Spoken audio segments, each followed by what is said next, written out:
Bonjour. Nice to meet you. Right on time. Alors, je vais quand même mettre un petit compteur pour pas qu'on dépasse.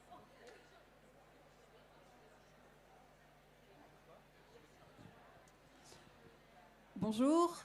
Bon, il y a beaucoup de bruit, donc je vais parler un peu plus fort. Bienvenue au Talk The Eyes, une série d'entretiens organisés par l'éditeur et magazine The Eyes. Nous allons aujourd'hui discuter de leurs pratiques et leurs ouvrages avec 9 photographes, certains en français et d'autres en anglais, pour une durée de 15 minutes par entretien. Donc c'est un format assez court et on va essayer de vous laisser un peu de temps pour les questions. S'il y en a, ça dépendra de chaque personne, de chaque entretien, bien sûr.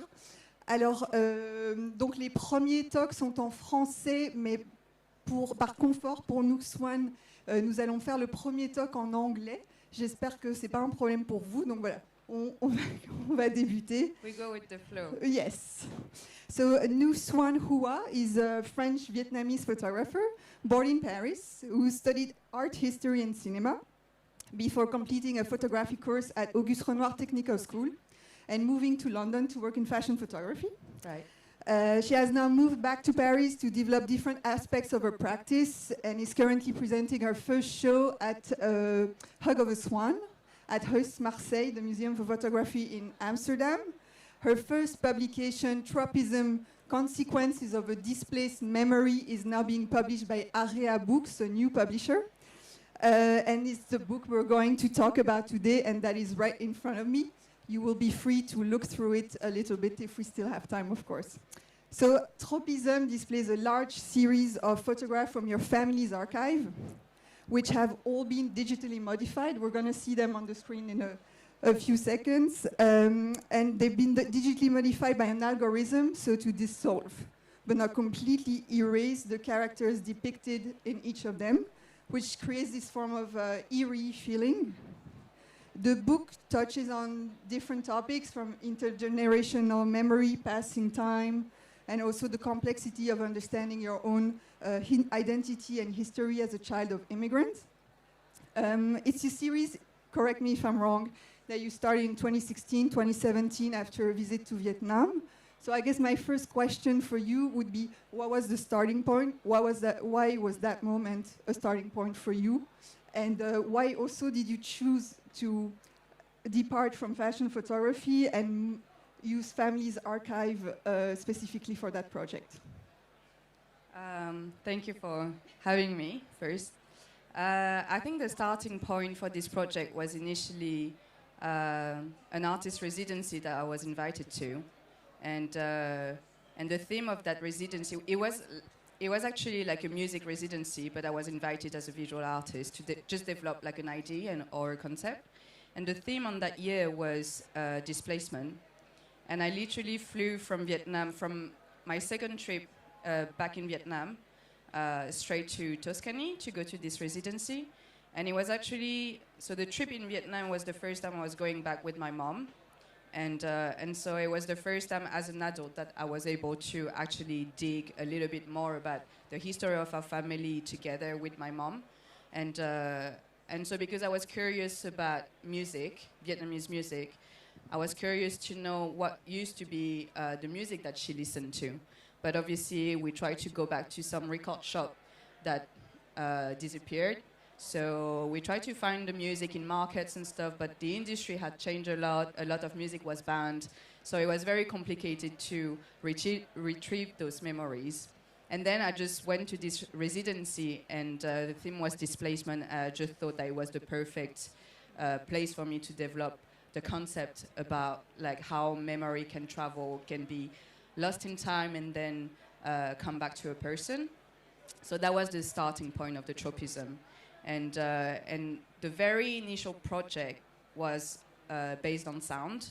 So I invited like all the participants to share with me like a memory based on very generic sounds. I sent each one of them like sounds of paper, rain, crows, or dogs barking. And based on those sounds, I wanted them to retrieve some memories from wherever time they wanted and to share it with me under like whatever form they wanted to. It could have been another sound, writings, visuals. And so this is how the project was started, basically. And then I decided to take this a step further and to develop this tropism idea into my own memory. And so obviously I had like this bunch of archive pictures that I collected. I started collected, and I thought maybe there is something to do here because it actually recalls a lot of. It was actually calling emotion. I couldn't say it was recalling memories because they were not mine, but they were obviously like an emotion that I was going through while picking up some of them, and so that was the whole journey through the project.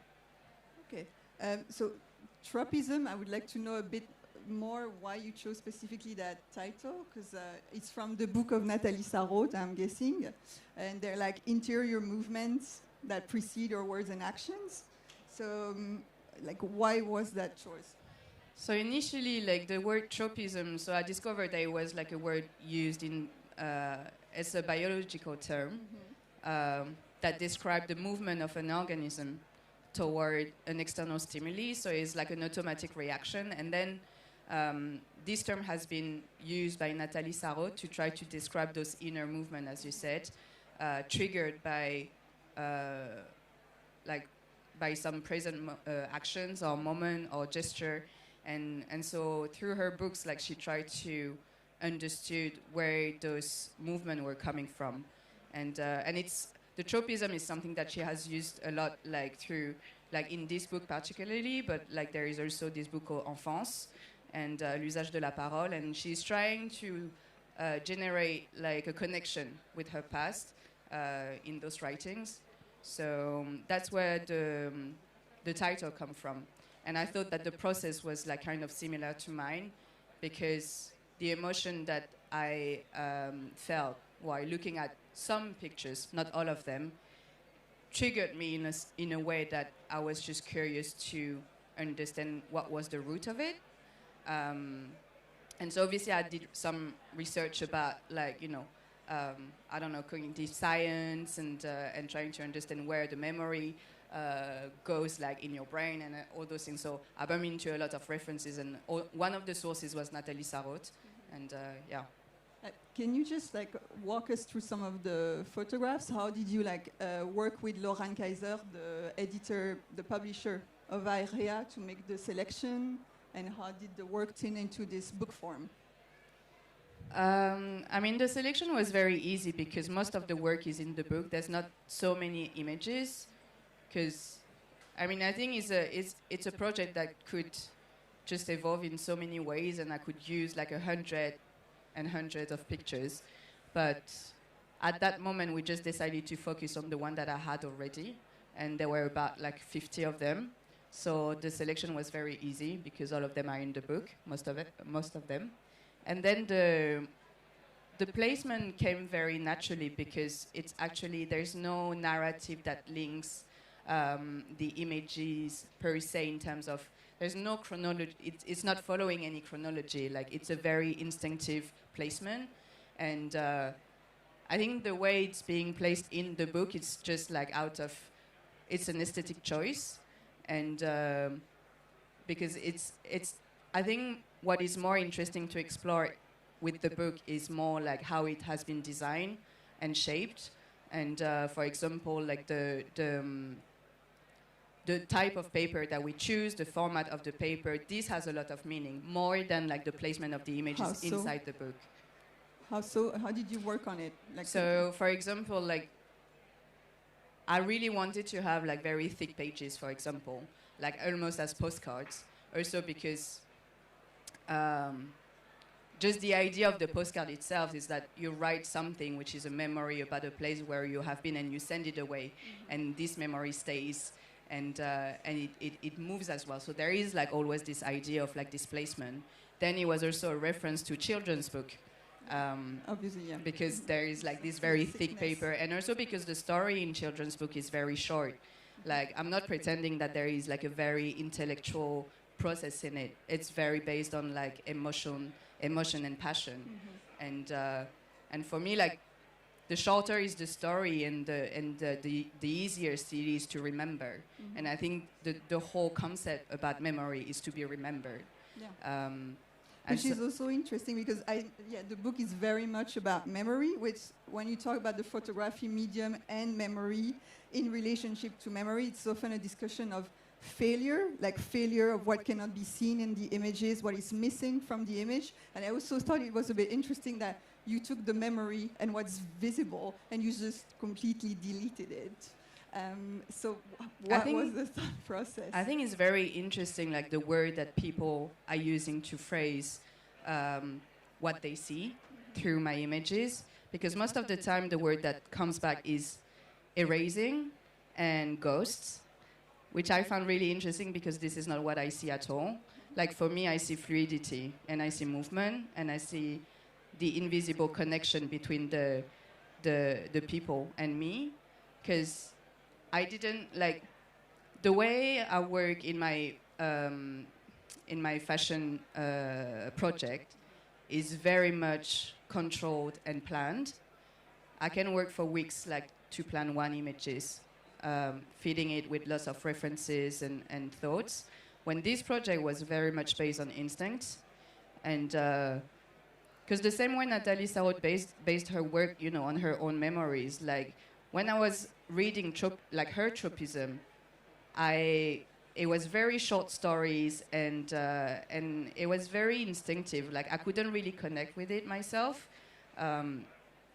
But so anyway, the process for those images was very instinctive. Like there is only 50 of them, and it's a work that I said was done between 2016 and 2019, which is like a couple of years.